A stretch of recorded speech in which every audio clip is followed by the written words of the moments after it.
Well, in his first interview with international media since being removed from power, he tells me, that is Imran Khan, how he believes the United States interfered to have him ousted. On the 7th of March, Becky, Under Secretary of State in the US, who's responsible for South Asia, a meeting between our ambassador in Washington, he tells our ambassador, in an official meeting, there are note takers on both sides. He tells the ambassador that unless you get rid of your Prime Minister Imran Khan in a vote of no confidence, which, by the way, hadn't been tabled as yet, but he seemed to know about it, he said, unless you get rid of him, Pakistan will suffer consequences. And then goes on to say, of course, if you get rid of him through the vote of no confidence, all will be forgiven. Such arrogance, apart from anything else. By the way, Becky, this guy should be sacked for bad manners and sheer arrogance. Imagine telling a country, an ambassador of a country of 220 million people that you get rid of your prime minister.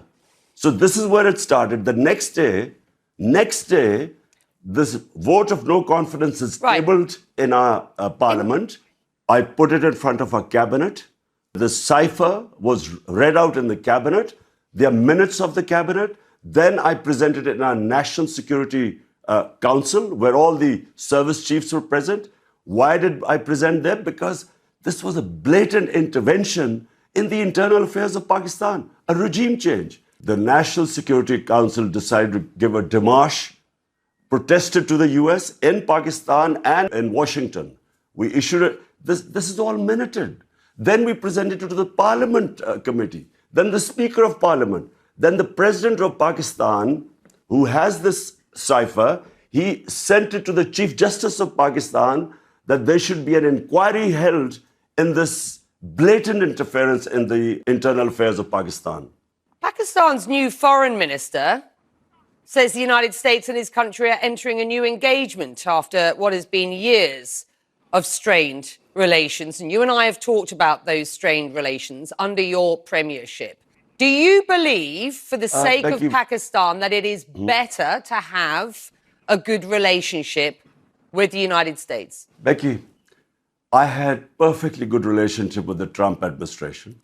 It's only when the Biden administration came and it coincided with what was happening in Afghanistan. And for some reason, which I still don't know, they never got in touch with me. There was no US ambassador to Pakistan. I have no idea. My point is very simple. 220 million people of Pakistan elected me. My first responsibility is to the people of Pakistan. My responsibility is for the well-being. We have 50 million people living below the poverty line. So when Russia offers us 30% discount on oil and 30% discount on wheat imports, India does the same. India is part of the Quad, part of the strategic alliance with the US.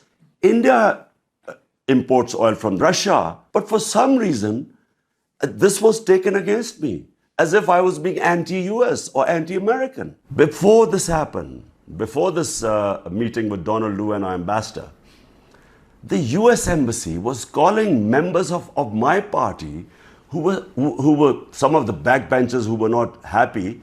They were having meetings with the US Embassy. And what were they meeting them? And they were the first ones who then jumped ship. And they were the ones who then offered $1 million each to buy my other members of parliament who actually jumped ship later on. Why would the US Embassy be interested in backbenchers of our party? So is the current government an American implant? It's with their blessings. And, you know, the painful thing, Becky, is not just that everyone, we all call it imported government, but the worst thing is there are a bunch of criminals. For 30 years, these guys have been plundering the country. 60% of the cabinet is on bail. You were in Russia meeting President Putin the day he announced the war in Ukraine. The optics didn't and don't look good. This visit was planned a long time back, and all the stakeholders in Pakistan were on board. The military wanted hardware from the Russians. We wanted oil. There was a gas pipeline which was which was being negotiated for the past 6 years before my government came in.